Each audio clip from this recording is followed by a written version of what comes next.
सबसे पहले champions trophy की बात करें, जहां इंग्लैंड और ऑस्ट्रेलिया आज टकराने को तैयार हैं। कजाफी स्टेडियम में होगी चौके छक्कों की बरसात। आईसीसी चैंपियंस ट्रॉफी के चौथे मैच में रवायती हरीफ ऑस्ट्रेलिया और इंग्लैंड की क्रिकेट टीमें आज मद्दे मुकाबिल होंगी। मैच दोपहर 2 बजे खेला जाएगा। दोनों टीमों ने गुज़श्ता 2 दिन बेहतरीन ट्रेनिंग की। ट्रेनिंग सेशन में हिस्सा लिया। खिलाड़ियों ने तमाम शोबों में मशकें की। दोनों टीमों के कप्तान जीत के लिए पुरअज़्म।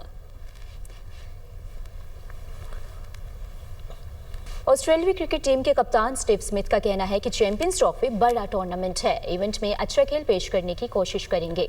बाबर आजम बासलाहियत खिलाड़ी हैं। इनकी तकनीक बहुत अच्छी है। पाकिस्तान के खाने भी बहुत लजीज हैं। पाकिस्तान में खुद को महफूज महसूस कर रहे हैं।